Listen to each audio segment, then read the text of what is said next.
on Wednesday. So regarding our notes, we ended up talking about the equation called percent error. So on our next quiz, which is going to be on Monday, we're going to have some percent error equations. We're going to have some density equations, and we're going to have what we call over here, I'm going to turn the page in just a moment. This is density practice, and we're going to have some what we call dimensional analysis math. So our next quiz is pretty much going to be math-based. So definitely have a calculator. In my class, I don't believe in using your cell phone as a calculator, only because you can go to the internet. We're not going to do that. So calculators only. If you don't have one, make sure you definitely get one.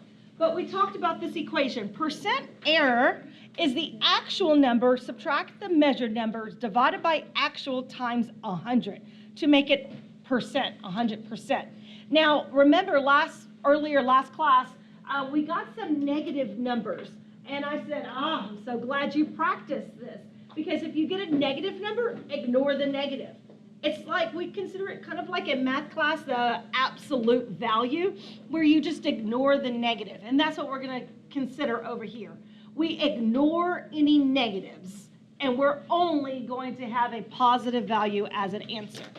So let's go ahead and let's keep looking over here. It says, well, looking at this part, which measurement is more accurate? So looking at these two over here, the number that's closer to 100% is the most accurate. So I'm going to say the number closer to 100 is most accurate.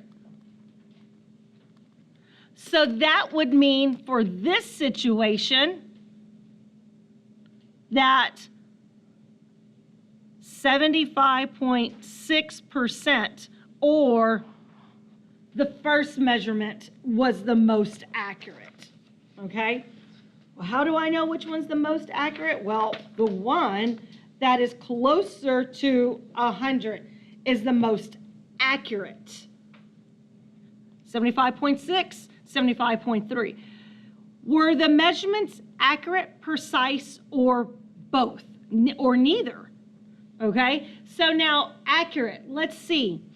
My actual number was 175.6 for her first measurements, and her second one was 175.3. You know what? Actually, 100 was the actual number. So she definitely was not accurate. She was not even close to accurate. If she was accurate, she would have got it at 100. And so since she can't be accurate, there's no way she's both. Now, her answer, or our answer for her, is either she's precise or she's neither. The word precise means close values together next to each other, and neither means, well, she's none of the above. Correct answer here is precise. Those two numbers, if you look at these two numbers, they're close together. These values are pretty darn close together, but they're definitely not accurate. Let's keep going. It says here, look at the table to the right. Which student's data is the most accurate? Okay, I've got student A, student B, and student C. And they actually gave me the real density of sucrose. Sucrose is sugar that you use, that you eat, that you cook with. Okay, so sucrose is actually 1.59 grams per cubic centimeters. And, I can tell from this that that is actually a solid, right? We can tell that from here. Solid, a solid, a solid. Sucrose could be, I guess, in a liquid form if you make it into a liquid. But most of us, right, we get sugar. It's like a powder, those little sugar cubes. There you go. So let's look. Which student's data is the most accurate? Which student is the most or closest to 1.59? A. Student A is the correct answer. Yep. A is the correct answer. But wait a minute, which one is the most precise? Student C. There you go. Yes. Calculate the percent error for the least accurate student. Oh, whoa, whoa, whoa. So who is the least accurate? It definitely is not student A. Is it student B who is the least accurate?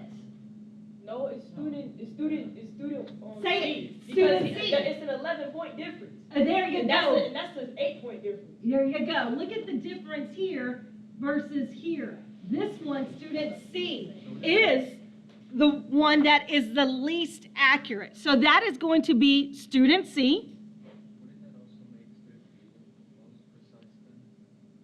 No, No. because look at his range. 170, 169, 171. Those are all similar numbers. Close together. They're neighbors. Yep. Oh, Taj has this math stuff down. All right, so let's go ahead and let's do this one. Well, in this situation, it says here, well, we need to figure out what number we're going to use. I know that my equation says actual minus measured divided by actual. So actual is the 1.59.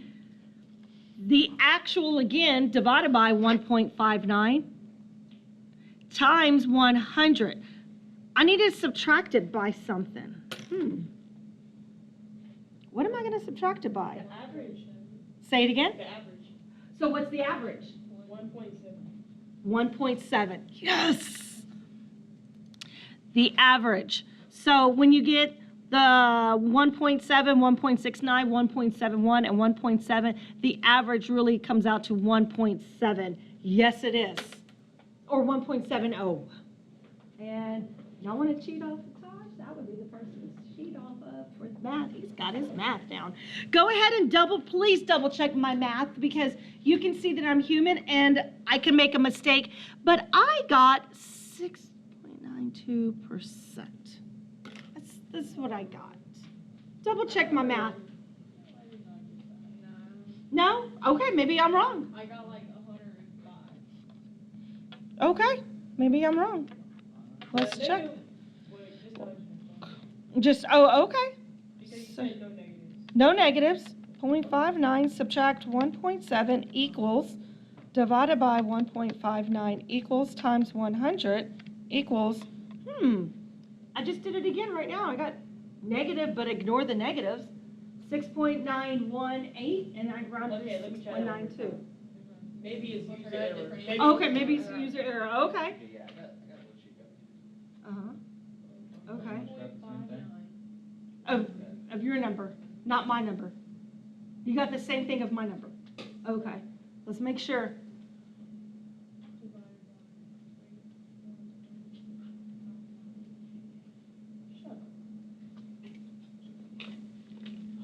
I still got it. Oh, I got it. You got it? Yep. Okay. Okay, here. Let me go to this kind of calculator like you have in front of you as well, because I was using this little one. Let's go turn it on. First thing is 1 point, because I want you to be able to see when I type it in. 1.59 subtract 1.7. Do we all agree that's the first part? Equals. Yep. Divide by 1.59 equals. Times 100 equals. Do y'all see that I put an equals in between each step? Okay? PEMDAS is going to kill us. I know these are smart calculators, but you have to be smarter than the calculator. Type in each part as a section and hit equals in between. I teach that to my physics students as well. PEMDAS, you need to make sure that you put that equals in between each step to make sure that you get the correct answer. Alrighty? I will be honest, most of our questions on the test are going to be multiple choice, and a lot of the answer choices are going to be like, if the student didn't hit equals in between, they may got 160 something point, blah, blah, blah. And that would be an answer choice. So don't let that throw you off. I'm going to move that out the way, turn the page. Let's see how much time we got, because I need to double check this. Not a lot. I'm turning the page again. If anything, I really want to get to this. All right, conversion factors. Now, conversions. I'm not sure exactly what grade in math class you work on conversions, but I do know that it is a topic that is talked about here in Texas, like 5th grade or 6th grade or something like that. Now, this is the type of math that we use for chemistry class. Now, for you to do conversions, you're obviously going to get this conversion chart. This conversion chart tells me, oh, this much equals this much. Kind of like when you look at your water bottles, it says like so many ounces equals so many grams on your water bottle, or when you pick up a package, it tells you this many pounds or this many ounces. It's like they're the same value, kind of like 4 quarters equals $1. It's the same value. So this right here equals this right here. They equal the same value. It's just written in 2 different ways. That's what conversions is. Kind of like 10 dimes equals $1. Same thing, $5 bills, $5 equals a $5 bill. Same difference, okay? So that's what this chart is. You're going to need this chart. Now, over here, they gave us a little example in picture format. It's kind of like algebra class, okay? This is what I tell my students. In algebra class, for an example, if I have a square at the top and I want to cancel that square out, would I have to have a square at the bottom so they can cancel each other out? And if I have a heart at the top, I need to have a heart at the bottom like algebra class so they can cancel out, and I'm left with the triangle. Does that make sense? Okay, whew, good. So let's go ahead. Let's do it. Whew. Because some of us, it throws us off. I want to start, I'll come back to that, but I want to start at here, the next page down here. That's where I want to start. It says when we're doing conversions, for an example, I want to convert 2.4 days into seconds. Well, don't get me wrong, type that into the Google and you can spit out an answer for you. But what if we don't have Google available? Then what I do is I'm going to underline what I have, and I'm going to question mark what I'm looking for. Because when I get to seconds, I'm going to stop my math equation. Okay? Because that's what I'm looking for. Let's go ahead and write down what I have. Remember that previous page where you started off with I think it was a square? We started off with a square. I'm starting off with a square. And for me to cancel that square out, I had to have a square at the bottom. So I'm going to come over here, and I'm going to put a square at the bottom. Now, what is my square in this equation called? It's called days. So if this is my square, the days, then I'm going to put this square, which is days, down here. That way they can cancel each other out, days. Okay. Well, I want to go from days to seconds. Now, oh snappers, when I go to my conversion chart that looks like this, I need to figure out, well, where do I need to go to? I need to find something that's going to be days. And I know that, oh, well, this has days in it. This has days in it. But isn't this a week and that's a year? Do I want to go bigger, like a week or a year, or do I want to go smaller? I want to go smaller because I want to go to seconds.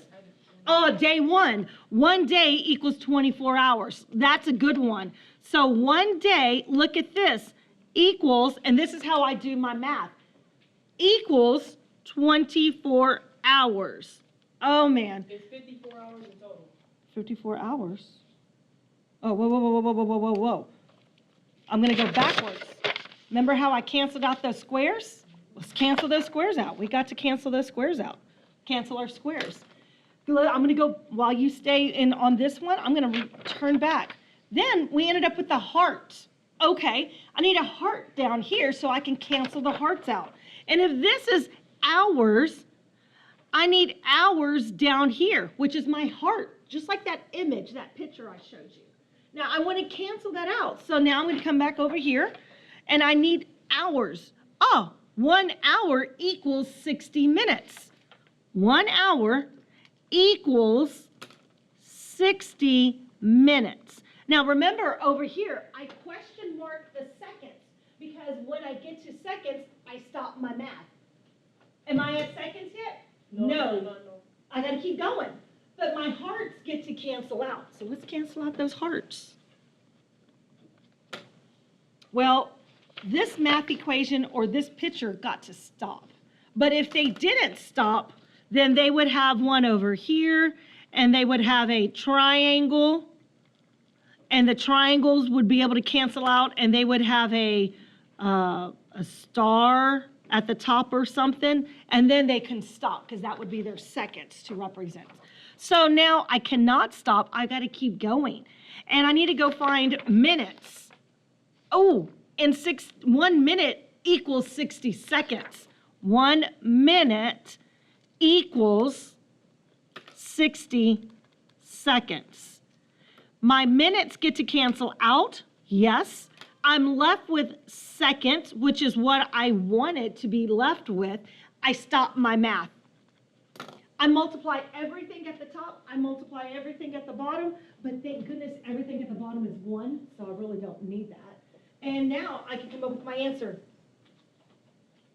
Acosta, give me my answer. Or give me your answer. I got an answer. How many seconds, he's about to calculate, how many seconds are in 2.4 days? You said multiply all the top, right? Yep, multiply everything at the top. 207,360. Yep.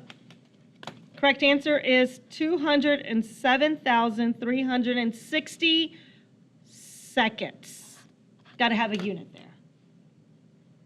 There you go.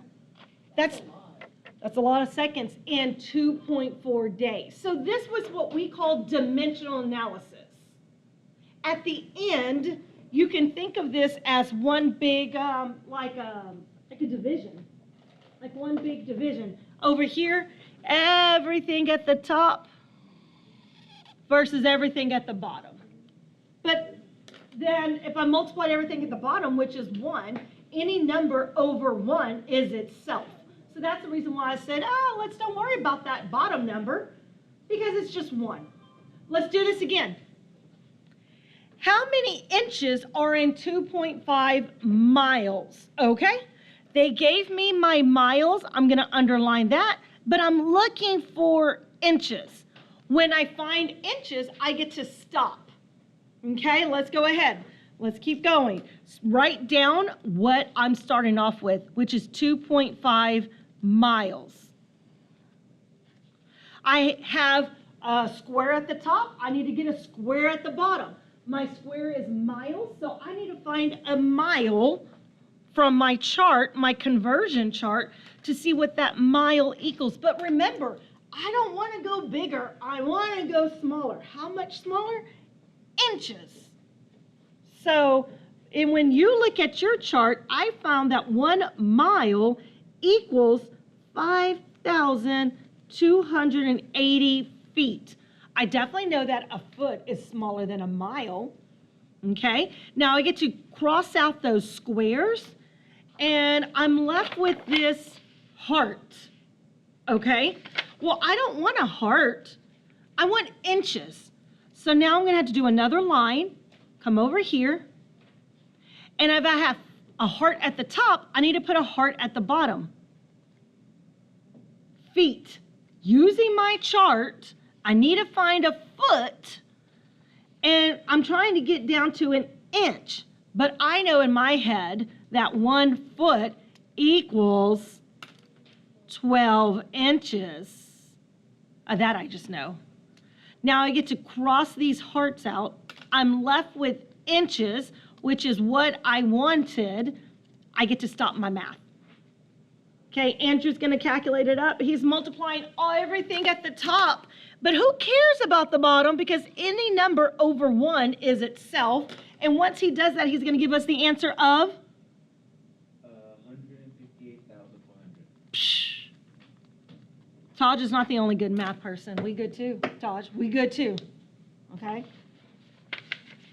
We got this too. Not just you. Let's do this again.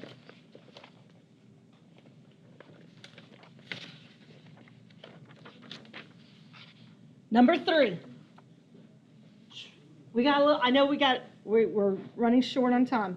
We're doing number 3. We're going to convert 5.326 millimeters to meters. Okay, let's do that. This is what I have, and this is where I want to go to. Millimeters is those little tiny lines on a ruler, these little bitty tiny spaces. But this whole thing is 1 meter. So they said 5.326. Dang, 5.326, which is somewhere around here. So this distance equals how much of this? Okay, well, it doesn't equal 1 whole, does it? This much? Nope, does not equal a whole. So it's going to be a small decimal number. Does that make sense in your head by visualizing it? So let's write down what they gave me. 5.326 millimeters. That's our square. Now I got to have a square at the bottom so that way they can cancel out. Millimeters. Okay, so do we see anything inside that chart? I see, Give it to me. 1 meter equals 1,000 millimeters. Okay, so 1,000 millimeters equals 1 meter. And look, I'm at meter. I get to stop my math. Equals. But wait a minute. Remember, this is like one big giant division sign. Are the numbers at the bottom 1? No, it's not 1. If it was 1, like that one above, then who cares? But now we multiply everything at the top and multiply everything at the bottom. So when we do that, it actually comes out to 5.326 divided by, and don't forget, these squares cancel out, 1,000. Now, Taj, give us the answer. It's 0.005326. 326. Oh, wait a minute. Meters. There you go. Okay. I know it's 10 minutes till, and you may have a math class or something to go to, but we're going to do one more practice. Okay, practice number 4. It's right at 10 minutes. I know it's time. Convert.